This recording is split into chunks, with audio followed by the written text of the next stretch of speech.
So I was finally depressed enough in my life that I watched Black Adam a year after it came out. Usually these not-so-good comic book movies are on a delay for me, and I watch them like the entertainment equivalent of stuffing your face with ice cream after being emotionally crushed. And speaking of crushed emotions, Henry suited up one last time as Superman for this post-credit scene, only for it to not quite pan out. Sure, there was an embarrassing PS2 FMV appearance in The Flash, but the Black Adam scene was designed to tease a knockdown, drag-out battle between Supes and Adam for a sequel because Dane forgot whose villain he was supposed to be. As someone who liked Henry as Superman, it was sad to see it end on a false hope like that. But it got me thinking, this happens to a lot of actors. You get suited up for your big teaser scene, prep to take on a big comic book role in a yet-to-be-produced sequel, and then behind-the-scenes troubles or box office disappointment leaves the whole scene a funny little cliff note on a fan wiki somewhere. So with the help of a guy who just had to watch a bunch of these scenes back-to-back for his DCEU timeline project, the Watchtower Database's James Strecker and I want to take you down the list of all the end-of-movie teases that never went anywhere and rate them on a scale of, man, I wish that happened, to, thank God that never happened. But while you're waiting for that teaser of an intro to pay off, how ironic, let's take a minute and teleport to Teleria, where the events of today's sponsor, Raid Shadow Legends, take place. Raid Shadow Legends is the huge hit among mobile games, but it's also available on PC as well, so you don't have to limit yourself. The game is allowing you to choose the pace of it, play casually and enjoy the high-quality graphics, or go deep dive in and compete with others on PvP Arena. In Raid, you also have more than 700 unique champions to use and a lot of different strategies which will help you to complete endless challenges the game can offer. Bosses, dungeons, Doom Tower, and accomplishing tutorials for you to master your skills. Do you want a free legendary champion? Silly question, of course you do, especially when they're as cool as this. Check out Sun Wukong, Raid's take on the mischievous Monkey King, coming as a free legendary champion. All you've got to do is log into Raid on 7 different days between August 22nd and October 23rd to get your hands on this awesome champion. No heroic journey to the west is required, just log in and that's it. With all of this exciting stuff and more coming to Raid, if you haven't started playing yet, then what are you waiting for? New players, use my link or scan the QR code right here and get a free starter pack with this cool in-game loot. Just hit my link in the description, pass the tutorial, and see you on the battlefield. Each accomplished tutorial helps me to boost the content quality for you to enjoy it more. Now back to the video. I did indeed have to watch a ton of these recently for our DCEU timeline video over on the Watchtower Database channel, which you should absolutely watch because it's basically a movie itself. We regularly do DC Animated Universe videos over there, so go check us out if you haven't before. Anyway, there are so many of these superhero films that end with some kind of hilarious setup for a future sequel that we just know we're never going to get, and we're about to spoil a bunch of them. Sometimes it's an, oh thank God, because I do not want to see that. Other times it's a, why, please, come on, dealio, and for me, our first entry falls into the latter category. The lategory, you might say. You shouldn't, but you might. I saw Black Adam in theaters opening weekend, but like any person who gets on the internet for 2 seconds these days, I had already had the post-credits scene spoiled for me. But it didn't matter because seeing it is a whole nother animal. Henry Cavill was back as Superman for the first time in forever. Superman would show up from time to time in DCEU projects, but always headless or seen only from behind or in silhouette. It was never Henry, it was always random stunt double number 4. Sorry if you're random stunt double number 4, you did a fantastic job, honey. But having Henry actually back in the costume was beautiful. I wasn't the biggest fan of Man of Steel, nor Batman v Superman, and certainly nor Justice League. The first one, the bad one. But all the behind-the-scenes nonsense that went on always made me feel bad for our favorite mustachioed Englishman. He deserved better. So seeing him pop up in the end of Black Adam, even uttering the phrase, "It's been a while," made me whisper, "Fuck yes," with the biggest smile ever on my face. He was back. He even announced it publicly. He and The Rock told the whole world they were listening to the fans and finally souped Henry back up. I wanted to make it official that I am back as Superman. And the image you see on this post and what you saw in Black Adam are just a very small taste. And then, well, this wound is pretty fresh. You probably know what happened. Basically, LOL JK, the entire movie universe is being rebooted. The DC film slate is now under new management. New Henry Cavill-less management. Now I feel even worse for the guy. We'll never get a follow-up to this "we should talk" moment, and I hate that, I really do. But life goes on, I suppose. The new Superman movie, I'm sure, will still kick ass. And at least Black Adam squeaked by with a better box office performance than... This one's a special case of two post-credit scenes that alternate depending on which version of the movie you're watching. In a way, these sort of both came to fruition, just not the way they were teasing. Wolverine didn't end up in Japan for an adventure before his time in the X-Men. It wound up happening much later, after most of them were killed off in their first attempt at a Dark Phoenix saga. Meanwhile, Deadpool would eventually get his own solo film that completely ignores the existence of this one most of the time, and only acknowledges it to mock the very notion of Baraka Pool and his lack of speech, and his confusingly, paradoxically, elbow-bendy, what's going on there? Honestly, even though I was a big Deadpool fan as a kid, I wasn't totally heartbroken by this at the time, because my little 9-year-old imagination ran in circles trying to figure out how this could still end up being the real deal. Maybe Wade's new healing factor went into overdrive after this incident and forced all the adamantium out of his body, including the elbow joint blocking swords, leaving his skin horribly scarred all over. Maybe it's the only superpower that stuck with him. Maybe all the computerized garbage in his brain left him a little loopy and out of touch with reality. It wasn't completely unworkable, but maybe it was best for them to just skip all that explanation entirely so he could just get a perfectly standalone movie that's not reliant on some schlock put together during a writer's strike. Now on to the new movie with Wolverine and Deadpool, put together during a writer's strike. Oh dear, whatever will we do without Ryan Reynolds' ad-lib format of calling someone a blank blanking blank? Ryan Reynolds, you say? What a coinky-dink, I was just gonna talk about him. Well, not him specifically, but his other superhero movie that everyone loves to hate. This was the first time the character of Green Lantern got a movie, and Warner Brothers was so confident in Reynolds and the movie that they went ahead and commissioned sequel scripts while Green Lantern was still in the filming process.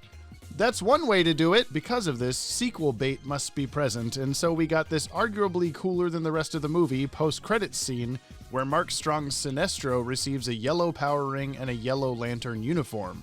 The beginnings of a Sinestro Corps. I personally am fascinated with the Lantern color spectrum mythos and all the technobabble that surrounds it, so seeing shoddy screenshots of this surface online months before the actual movie had me hyped. Then I finally watched Green Lantern 2 years later on a laptop in a school classroom. Not during actual school, I was on drum corps tour. If you don't know what I mean, then it's too much to explain right now. And, well, yeah, this isn't a very good movie. But this scene still rocks. It's very much too bad that the entire world agreed with me and we never got more Green Lantern movies, at least at the time of making this video, that would continue this yellow ring setup. But at least Mark Strong got another shot at playing a high-profile DC villain. Ah, damn it. I think that's the one I gotta talk about next. I have a fondness for the frustrating time in comic book movie history where Sony's plans for a shared Marvel universe within the bounds of Spider-Man were this staunch insistence that audiences were dying for a Sinister Six movie, no matter how underdeveloped and rushed the team members may be. Don't give everyone origin stories, make them all just various Oscorp projects to strip away anything unique about them as they gear up in some kind of in-house corporate supervillain locker room. I've got the metal bird wings! Oh yeah, I've got the metal tentacles. Psh, you guys are all lame, I've got the rhino suit! Who was the mysterious cloaked stranger in the hat wandering the earth to tease both of these bad sequel baits? I guess we'll never know. Technically, this isn't a post-credit scene since that was reserved for the very confusing X-Men Days of Future Past teaser, but it's following up on TASM 1's teaser as well, and it's funny watching this in retrospective knowing that Sony bungled this attempt so badly that they needed to finally get along with Disney again to get Spider-Man projects off the ground. You know, if you think about it, No Way Home was kind of a Sinister Six movie. 1, 2, 3, 4, 5, 6! He spawned too far away on the map to participate before the match ended. Better luck next time, Venom! Will that little bit of sentient sludge on a bar top lead to anything or just be more fodder for this list? Only time will tell. but Mac Gargan says chances are slim. The hell's going on with that? Speaking of random ominous villains showing up to tease future movies, one of my favorites comes from the Shazam movies. Yes, both of them. They both have basically the same post-credits scene.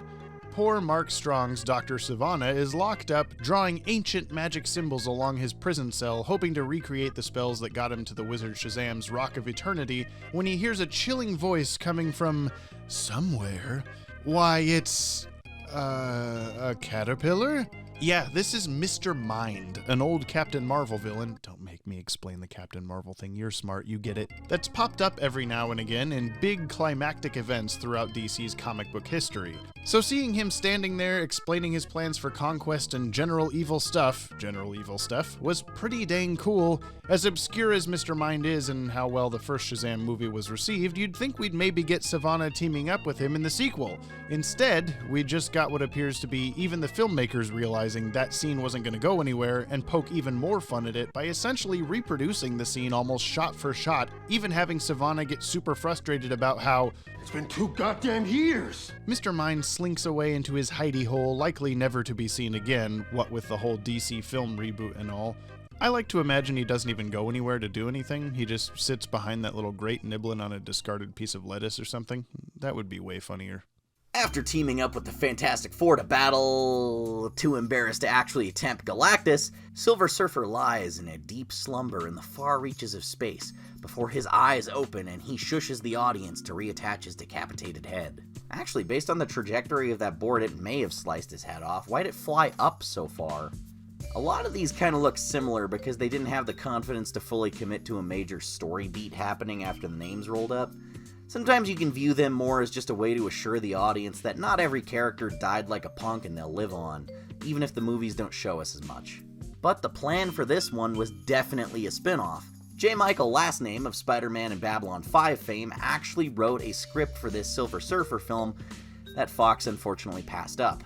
This one's a bummer because I thought Radical Rad was the best part of this movie, and the dual performance from Doug Jones and Lawrence Fishburne really came together to make him exactly how I imagined him looking and sounding in the comics. I'm surprised with the amount of cosmic Marvel rep in the MCU, this guy hasn't come back yet in any form.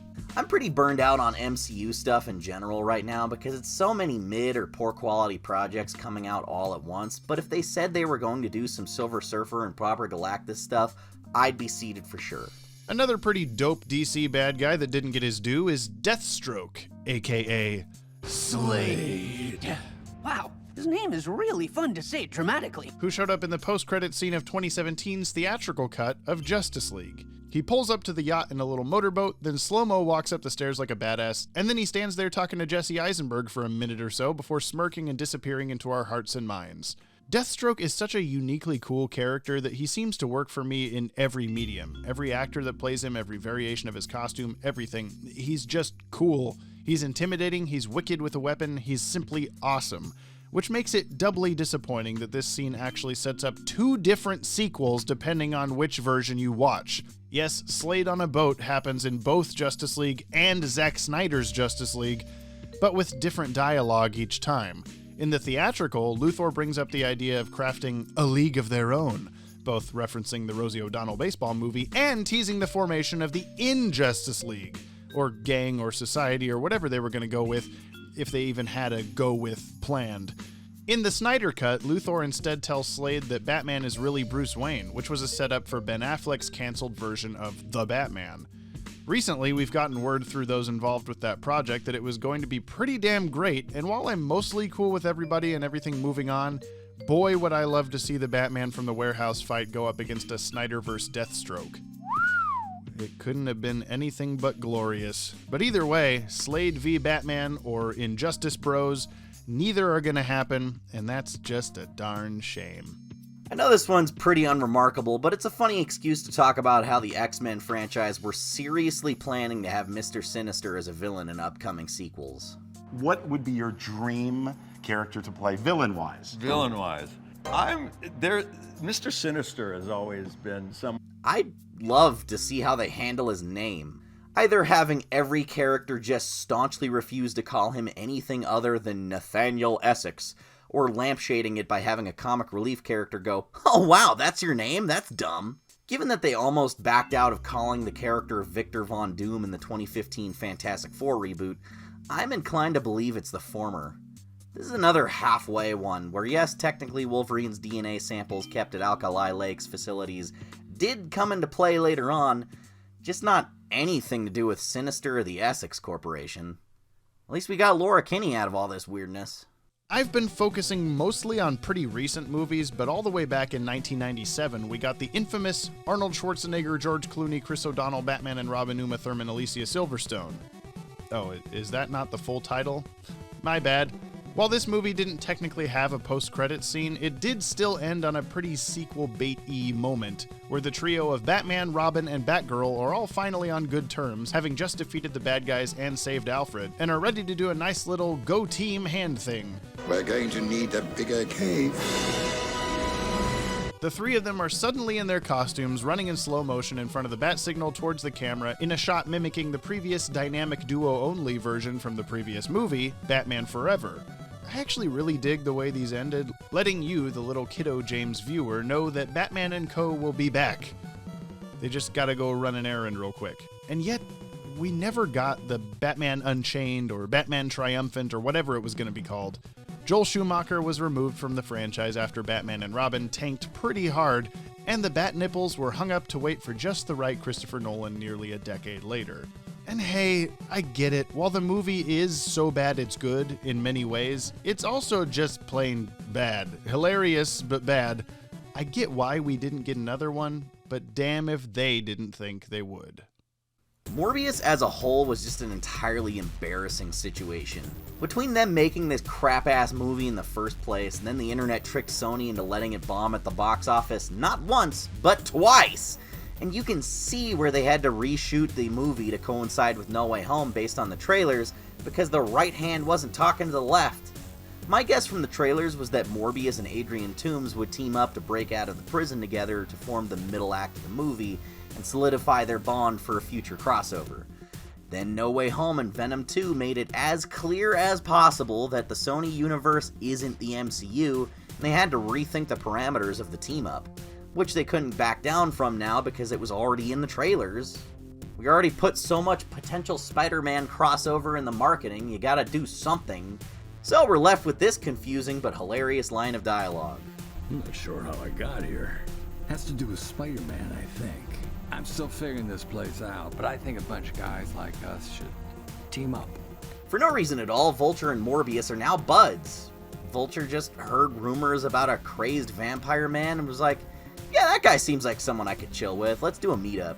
The funny thing is, I think this actually retroactively makes sense now. Spider-Man Across the Spider-Verse showed that because all of the multiverse shenanigans in the recent movies, Spider-Man's Rogues Gallery was now being randomly displaced to the wrong world and needed to be returned by Miguel O'Hara and his Spider Society.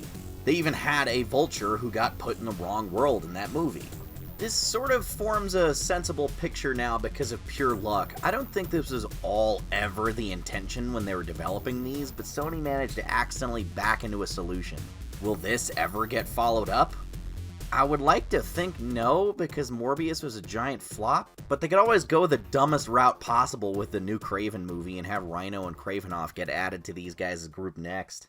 Stop trying to make Sinister 6 happen, it's never gonna happen! The last one I want to really give a spotlight to is Constantine. Yes, it is pronounced that way, and yes, I'm going to be a stickler about it now for the rest of my life. I don't care that they say Constantine in this movie, I don't care about this movie. But the studio sure thought people would as the credits come to a close and we open back up on a graveyard where our lead hero is saying some last goodbyes to Shia LaBeouf's character, Chaz, who, spoilers, died near the end of the movie.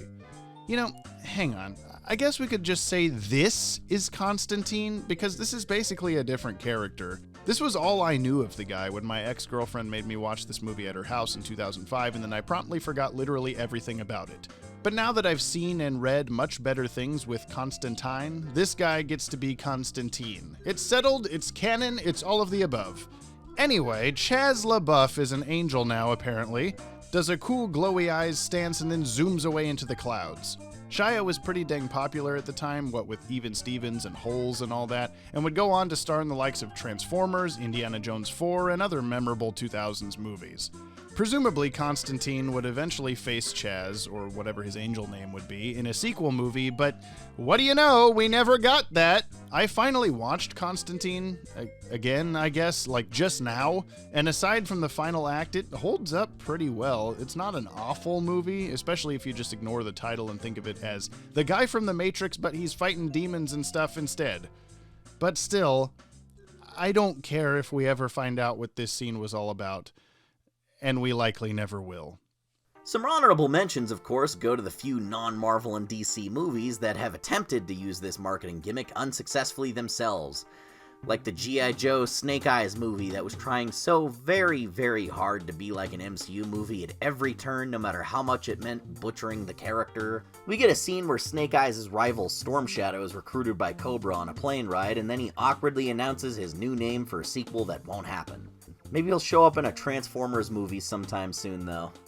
Meanwhile, Transformers Oh God, What Did I Do Last Night ends with a teaser that Unicron is inside the Earth's core, like that arc in Transformers Prime. Which means if he ever transformed from the shape of a ball into a big robot man mode, it would kill everyone ever. That'd be some great fodder for Michael Bay destruction porn, but I don't think they could ever walk that back short of using time travel. And in a way, they kind of did, because the new Transformers rebooted timeline shows us that Unicron is not lying dormant in the Earth, and is somewhere else in the galaxy looking for the little blue planet. I want him to fight Ego the Living Planet and Galactus and the Death Star all at once for a big celestial throwdown. The other ones we've got on our honorable mentions list are New Power Rangers and Ghostbusters Womans, and I have seen neither of those. So you're going to take a Googling journey with me here real quick. Looks like 2017's Mighty movie was going to mean morphin' time for the Green Ranger in a future installment. And then the movie tanked because everything I've ever read or seen about this was that it was pretty much Power Rangers for people who aren't fans of Power Rangers. Too realistic. And Girlbusters has a post-credit scene where Leslie Jones alludes to them having to fight Zool next time. So all this does is make me go, ah yeah, what a better movie. And I haven't even seen this newer one. I'm pretty sure the even newer Ghostbusters Afterlife kind of retcons or tries to forget the SNL female cast members version ever happened. But I also haven't seen that. Xavier, why did you put me in charge of explaining these ones? I just like seeing you squirm a little bit talking about anything other than DC stuff. Watching your Marvel Easter eggs video was like watching a lifelong Trekkie try to talk at length about Star Wars lore. So delightfully out of the comfort zone. And of course, we'd be remiss not to mention the one that started it all. Masters of the Universe, the movie, ends with Skeletor giving us an equally menacing and campy "I'll be back" that never came to fruition. The Flash kind of half ends with a tease of the new Aquaman movie and half ends with a horrific pit in your stomach that this movie didn't actually reboot jack shit, and there's no way to know how much of it will affect the new James Gunn DCU going forward. But more of my thoughts on that in my DCEU timeline video that I'm plugging again because you can't stop me. You're editing this, aren't you? Damn it. Wait, if people are hearing this and then you left it in, yay, subscribe to me and only me. Okay, back to the timeline mines for you, data slave. Find me more newspapers and cartoons. But with all that said and done, you gotta love the mixture of overconfidence and underpreparedness that makes scenes like this happen. Studios pour hundreds of millions of dollars into these projects, but they're always a gamble, and as much as they try to make it seem like it's all been planned out ahead of time, sometimes you know when they're just trying to make it all up as they go along and hoping everyone will just roll with it. Sometimes you get scenes that successfully prepare a storyline that'll go the distance with multiple sequels and new character reveals. And sometimes you have a character just walk in and go, "Yeah, I'm a badass, get ready to see more of me," and then you never see more of them, and it's just kind of sad and amazing. Just goes to show you never know which movies people will gravitate towards. Maybe it'll do really well, or maybe it'll be a video about Judge Dredd. I always get mad at YouTube for not putting my videos in the subscription box because people will comment, "Finally, Xavier uploads again after all these years," not knowing 3 other videos came out within the last month already. So maybe that stupid bell icon thing will help you remember I exist. If you want other ways to support the channel, you can always go hit up that Patreon for early videos and exclusive stuff because it's just $1.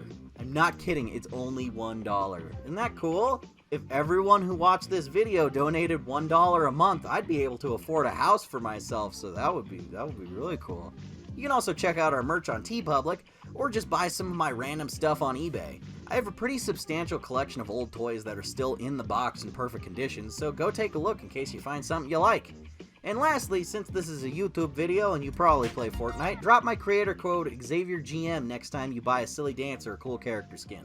Really helps me out. See you next time.